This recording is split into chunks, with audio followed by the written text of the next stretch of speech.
नमस्कार, शाम के 7 बजने वाले हैं। खबर दमदार के इस वक्त के बुलेटिन के साथ मैं हूं अनुपम। प्रदेश की हर छोटी बड़ी खबरों को लेकर लखनऊ में मुख्यमंत्री योगी आदित्यनाथ ने अपने आवास पर बैठक की। इकोनॉमिक एडवाइजरी ग्रुप के साथ सीएम योगी ने मीटिंग कर कई जरूरी दिशा निर्देश दिए हैं, कई स्कीम्स की जानकारी ली है। नए भारत का नया उत्तर प्रदेश की थीम पर सीएम योगी ने मीटिंग की। बैठक में रोजगार सृजन, वित्तीय विकास और प्रदेश की बदलती छवि को लेकर चर्चा हुई है। और बातचीत करने के लिए हमारे संवाददाता संकेत मिश्रा हमारे साथ फोन लाइन पर जुड़ रहे हैं। संकेत, इकोनॉमिक विकास पर चर्चा हुई है, किन किन पहलुओं को सामने रखा गया है? तो मुख्यमंत्री योगी आदित्यनाथ के आवास पर, सरकारी आवास पर ये महत्वपूर्ण बैठक हुई। ये आर्थिक सलाहकार ग्रुप की बैठक थी और इसमें मुख्यमंत्री योगी आदित्यनाथ ने उत्तर प्रदेश को आर्थिक मोर्चे पर किस तरीके से और सशक्त बनाना है, इस संबंध में ये बैठक की। और ये बैठक इस लिहाज से और महत्वपूर्ण हो जाती है कि वो इकोनॉमी का जो लक्ष्य योगी सरकार ने रखा है उसको किस तरह से प्राप्त करना है, उसको लेकर आज इस बैठक में मंथन किया गया। और जो अभी तक का तय लक्ष्य था उस पर इस बैठक में चर्चा की गई है।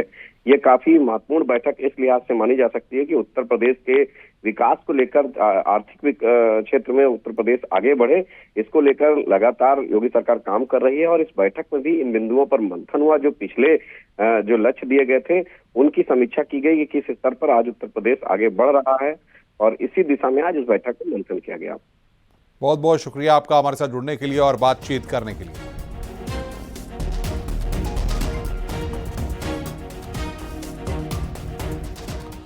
लखनऊ में गुरु तेग बहादुर जी के शहीदी पर्व में पहुंचे मुख्यमंत्री योगी आदित्यनाथ ने बलरामपुर की घटना का जिक्र किया। मुख्यमंत्री योगी आदित्यनाथ ने बताया कि अवैध धर्मांतरण में बलरामपुर में बड़ी कार्रवाई को अंजाम दिया गया। अवैध धर्मांतरण के लिए बाकायदा रेड भी तय किए हुए थे। तो हम सबको तोड़ने की साजिश की गई, देश का स्वरूप बदलने की कोशिश की जा रही है। मुख्यमंत्री योगी आदित्यनाथ ने अवैध धर्मांतरण पर बड़ा बयान दिया है।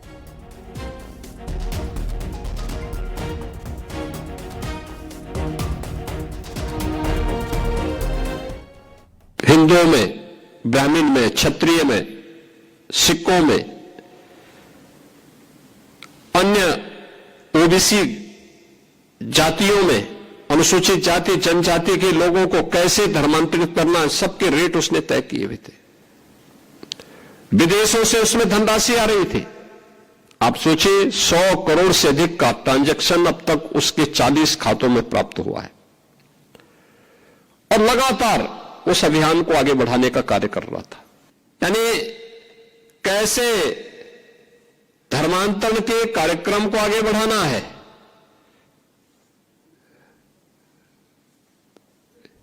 हिंदुओं में, ब्राह्मण में, क्षत्रिय में, सिखों में,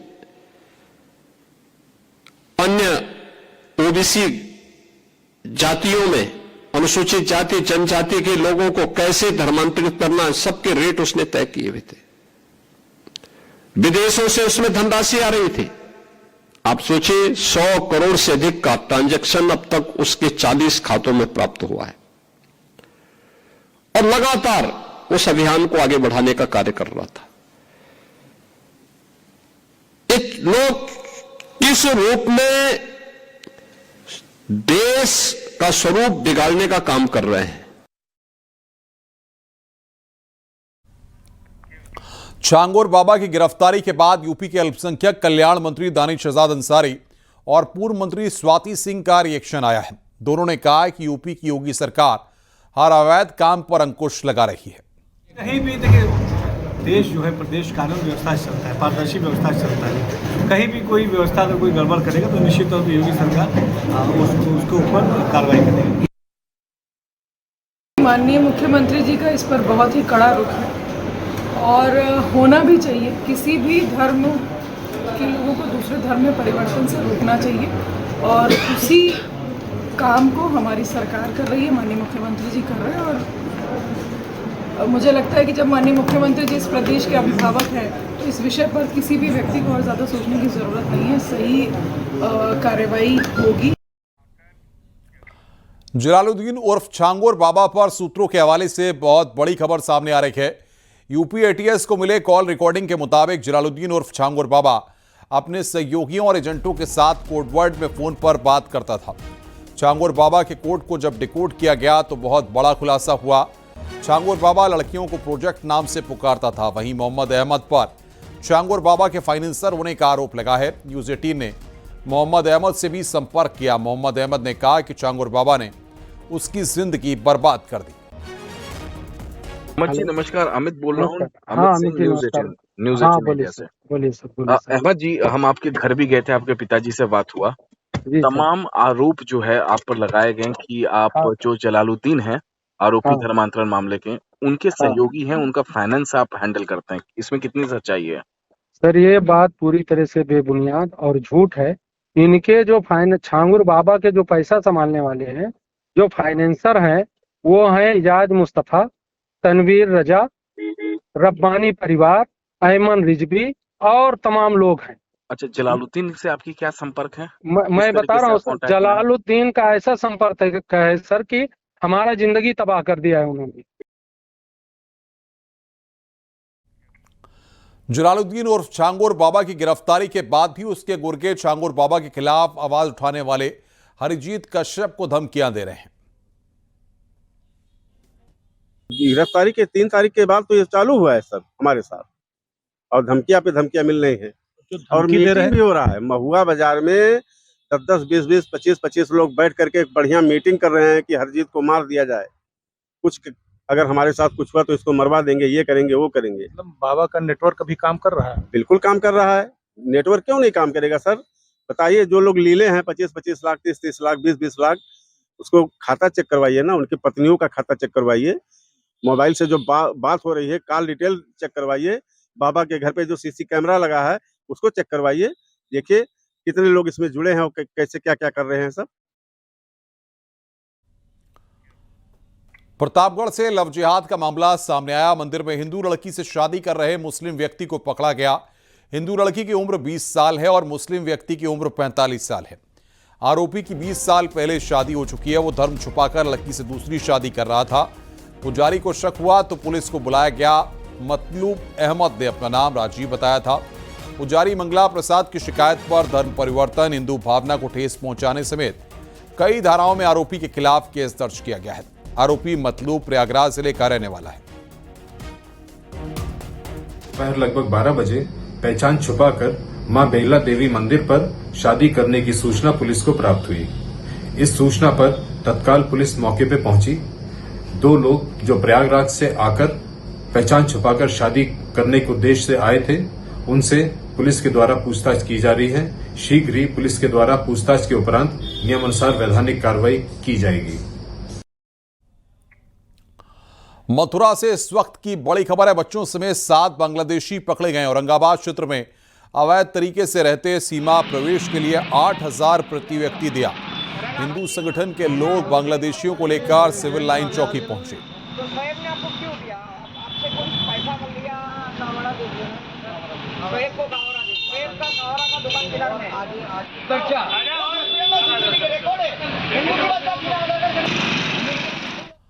लखनऊ पुलिस ने बहराइच के मदरसे से भागे 2 छात्रों को बरामद कर लिया है।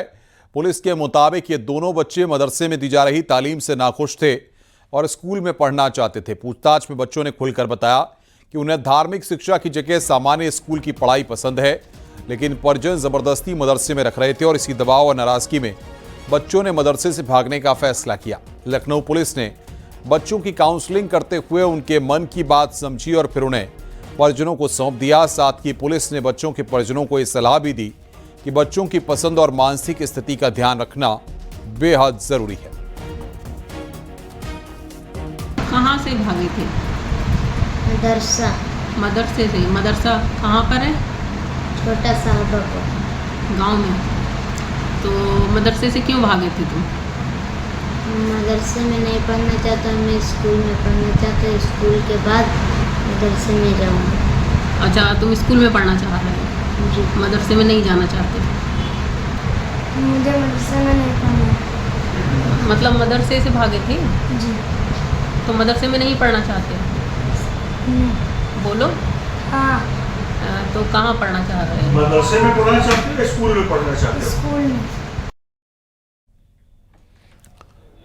कुशीनगर में केंद्रीय राज्य मंत्री जयंत चौधरी के काफिले में चल रही सांसद और विधायक की गाड़ियां एक दूसरे से टकरा गईं। कई गाड़ियां एक दूसरे से टकरा गईं, जिससे कुशीनगर सांसद विजय दुबे और खड़ा विधायक विवेकानंद पांडे की गाड़ी क्षतिग्रस्त हो गई। घटना उस वक्त हुई जब हटा के रामपुर सोरौना गांव में आयोजित श्रद्धांजलि सभा से निकालकर केंद्रीय राज्य मंत्री का काफिला रविंद्र नगर से सर्किट हाउस जा रहा था। राहत की बात यह है कि किसी को कोई चोट नहीं आई।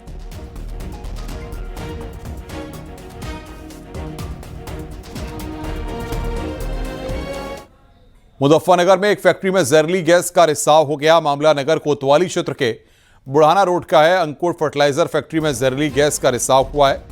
गैर रिसाव होने से लोगों को गले में जलन और सांस लेने में दिक्कत हुई। स्थानीय लोगों और कावड़ियों ने फैक्ट्री में पहुंचकर हंगामा कर दिया। सूचना पर पहुंचे अधिकारियों ने हालात को संभाला। पॉल्यूशन विभाग और फैक्ट्री विभाग पूरे मामले की जांच पड़ताल कर रहा है।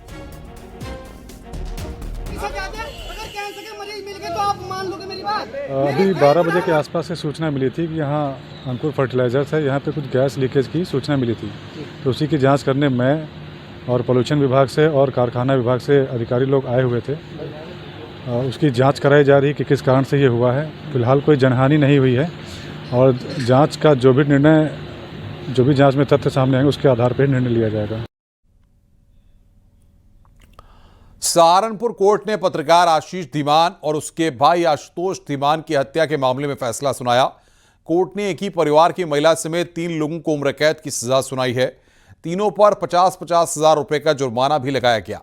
वहीं महिपाल के पिता जगदीश को आर्म्स एक्ट के तहत 6 महीने की सजा दी गई, क्योंकि हत्या में इस्तेमाल लाइसेंसी हथियार उसी का था जिसे उसने अपने बेटे को सौंपा था।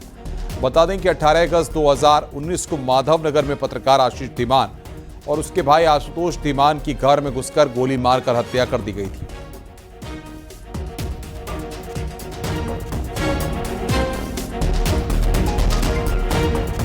कानपुर में कल्याणपुर पुलिस ने सेक्स रैकेट का भंडाफोड़ किया है। सेक्स रैकेट गुबा गार्डन के एक घर में चल रहा था। पुलिस ने छापेमारी कर शुभम पटेल उर्फ उर्विल और आशीष समेत 8 लोगों को गिरफ्तार किया है। आरोपियों में एक महिला भी शामिल है। पूछताछ में आरोपियों ने बताया कि वो व्हाट्सएप ग्रुप के जरिए कस्टमर को लड़कियों की फोटो भेजते थे। इसके बाद डील होने पर लड़कियों को होटल या घर पर ही बेसमेंट में कस्टमर के पास भेजा जाता था। गिरफ्तार लोगों के पास से 12 मोबाइल 7 बाइक मिली।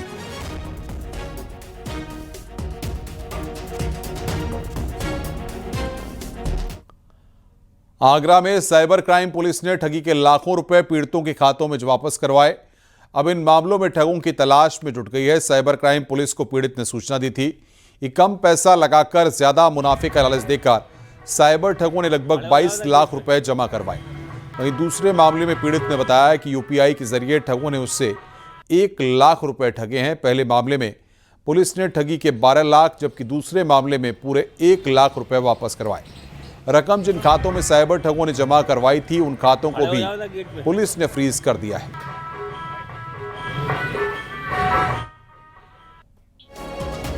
मेरा टोटल 1 लाख रुपए कट गया था बाय फ्रॉड मीन से करीब 3 जून को। और फिर मैंने 1 हफ्ते बाद, मैं भी लेट हो गया था रिपोर्ट कराने में, साइबर क्राइम में मैंने रिपोर्ट करी थी एक हफ्ते बाद। और साइबर क्राइम की पूरी टीम ने और स्पेशली शिवम कार्यक्रम ने बड़ी मेहनत करके 1 महीने के अंदर मेरा पूरा का पूरा पैसा बिना एक पैसा कटे हुए मेरे करंट अकाउंट में आ गया, जहां से मेरा कटा था। और इसके लिए मैं बहुत साइबर क्राइम आगरा और कमिश्नर आगरा को पूरा धन्यवाद देता हूं, जो इतने लगन से और पूरा पैसा वापस आ गया 1 महीने के अंदर। कानपुर पुलिस ने एनकाउंटर में हत्या के आरोपी को गिरफ्तार किया है। हत्याकांड में शामिल शहनवाज उर्फ गुलगुल पैर में गोली लगने से घायल हो गया। हत्याकांड का मास्टरमाइंड पड़ोसी नितिन त्रिपाठी और उसके साथी शारिक अमीन को भी गिरफ्तार किया गया है। पकड़े गए आरोपियों ने रामबाग में बुजुर्ग महिला की हत्या की थी और घर में लूटपाट की थी। बजरिया पुलिस को सीसीटीवी फुटेज से हत्या और लूटपाट को अंजाम देने वाले छात्रों का सुराग मिला। इसी आधार पर पुलिस ने पड़ोस में रहने वाले मास्टरमाइंड नितिन त्रिपाठी को गिरफ्तार किया।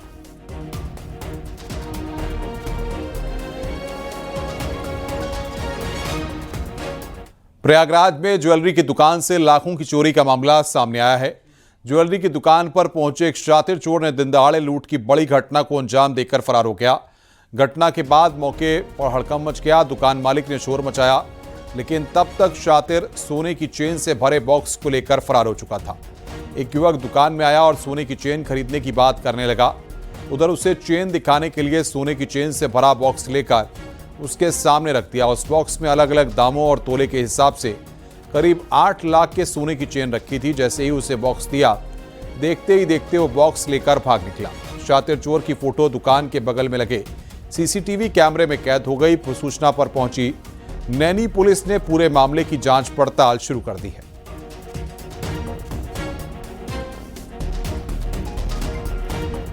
मतलब वो ये तिराहा तक पैदल हमने उसको जाते देखा, एकदम उसको मतलब साफ देख रहा था कि वो भाग रहा है और हम उसके पीछे पीछे भागे, लेकिन दुकान छोड़ के हम अपनी ज्यादा लंबा जा नहीं सकते थे क्योंकि दुकान मेरी पूरी खुली थी, दूसरा कोई था ही नहीं, दुकान पे अकेले थे हम।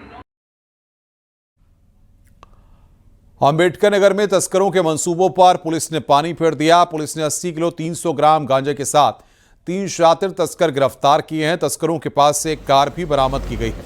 इसका इस्तेमाल गांजा ढोने में किया जा रहा था। बरामद माल की कीमत करीब 8 लाख रुपए बताई जा रही है। मुखबिर की सूचना पर सिकंदरपुर रोड के पास ग्राम तिलक टांडा में घेराबंदी कर कार्रवाई की गई। गिरफ्तार आरोपियों में रणविजय राजभर, राम प्रवेश राजभर और अशोक यादव शामिल हैं। सभी आजमगढ़ के रहने वाले हैं। आरोपियों ने पुलिस को चकमा देकर के कार को मॉडिफाइड कर उसमें बॉक्स बना रखा था और उड़ीसा से गांजा लेकर आ रहे थे।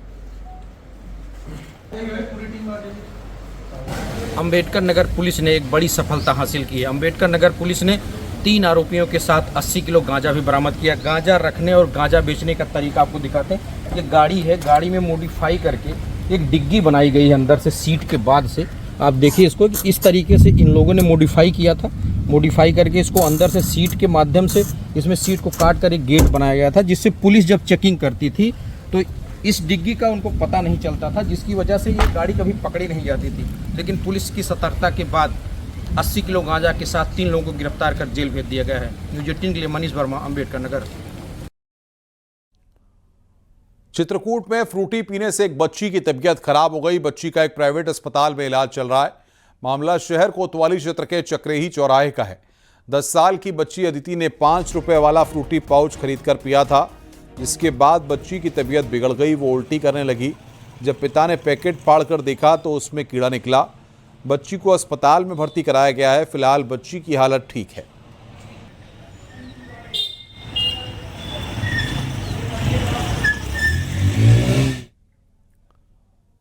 कावड़ मार्ग पर पहचान छुपाकर सामान बेचने के बाद चर्चा में आए फूड कनेक्ट सेफ्टी ऐप पर सहायक खाद्य आयुक्त ने स्थिति साफ की है। उन्होंने बताया कि सभी होटल, ढाबों, रेस्टोरेंट एवं खाने पीने के सामान की दुकानें ऐप से कनेक्ट होना अनिवार्य है।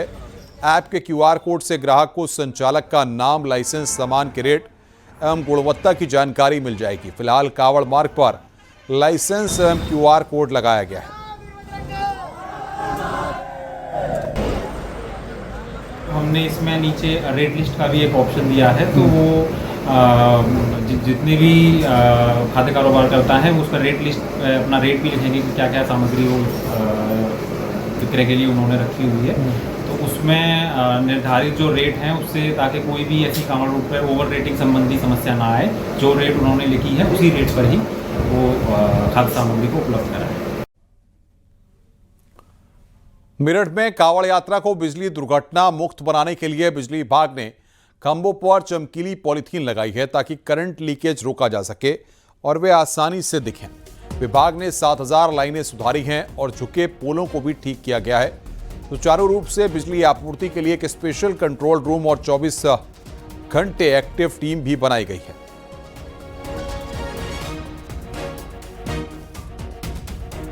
प्रोटेक्शन के पॉइंट ऑफ व्यू से हमने अपने सारे लगभग 57,000 पोल्स को जो है कलर कोडेड तरीके से इस बार पॉलीथीन से रैप करा लिया है। ये 50 माइक्रोन से ऊपर का पॉलीथीन रहता है, तो ये काफ़ी मोटा रहता है, जिसमें कि लीकेज करंट नहीं आ पाए। कॉन्स्टेंटली कांवड़ के दौरान निरंतर हमारी टीम्स चेक भी करती रहती हैं कि लीकेज करंट कहीं पे आ नहीं रहा हो।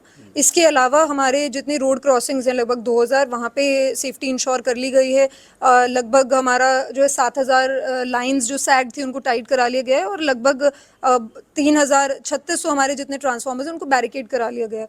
इसके अलावा जितने भी टेम्प्रेरी शिविर लगते हैं कांवड़ यात्रियों की सुविधा के लिए उनको सबसे अनुरोध किया गया और उनको अस्थायी विद्युत संयोजन तुरंत दिए जा रहे हैं ताकि कोई भी शॉर्ट सर्किट या अन्यथा की स्थिति ना उत्पन्न हो। इलेक्ट्रिकल सेफ्टी डिपार्टमेंट के साथ मिलकर के उनका सेफ्टी ऑडिट भी कराया जा रहा है। खबर गाजियाबाद से है। शिव भक्त हरिद्वार से गंगाजल लेकर अपने गंतव्य की ओर बढ़ रहे हैं। इन शिव भक्तों में एक 14 साल का लड़का भी है जो 21 लीटर गंगाजल लेकर हरिद्वार से आया है। ये सेटिंग ठीक करिए। सागर बोले बताइए आपकी आयु कितनी है? मेरी 15 साल। 15 साल उम्र है। 15 साल की उम्र में कितने लीटर गंगाजल लेकर आए हो? 21 लीटर गंगाजल है। 21 लीटर गंगाजल लेकर आए हो आप? हाँ। क्या प्रण है, क्या मन में है कि मैं एक अटूट विश्वास लेकर चले हो? क्या प्रण था आखिर ले? मन में तो कुछ नहीं है, बस मम्मी पापा खुश रहे, मम्मी पापा के लिए जल उठाया था।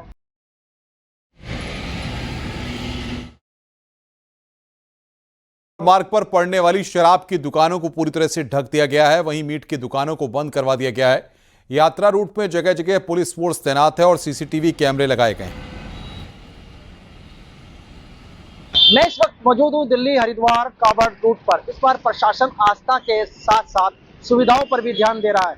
दूसरी तरफ हम तस्वीर आपको दिखाते हैं। ये जो शराब का ठेका है प्रशासन ने इसे ढकवा दिया है जिससे कि जो कांवड़ियां हैं उनकी आस्था पर कोई ठेस ना पहुंचे, उनकी भावनाएं आहत ना हो। अगर हम बात करें इस रूट पर पड़ने वाली जो मीट की दुकानें हैं वह भी बंद कर दी गई है जिससे कि कांवड़ियों की भावनाओं को आहत ना पहुंचे।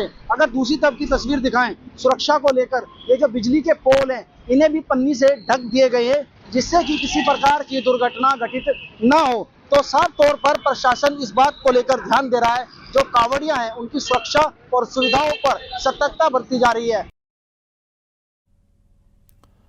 बुलंदशहर में एसपी देहात डॉक्टर तेजवीर सिंह ने कांवड़ यात्रा कर रहे शिव भक्तों को केले और पानी की बोतलें दी। वहीं कांवड़ यात्रा को लेकर सारे इंतजाम किए गए हैं। हर चौराहे, हर मोड़ और हर प्रमुख मार्ग पर पुलिस फोर्स की तैनाती की गई है। साथ ही हाईवे पर लगे सीसीटीवी कैमरों की मदद से गतिविधि पर नजर रखी जा रही है।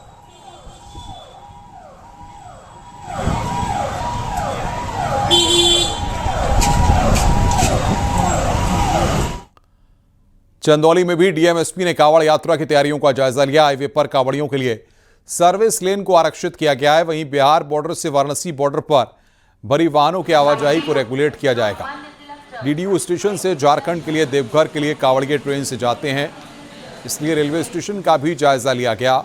स्टेशन पर मौजूद कंट्रोल रूम और सीसीटीवी रूम पर निगरानी को लेकर निर्देश दिए गए हैं।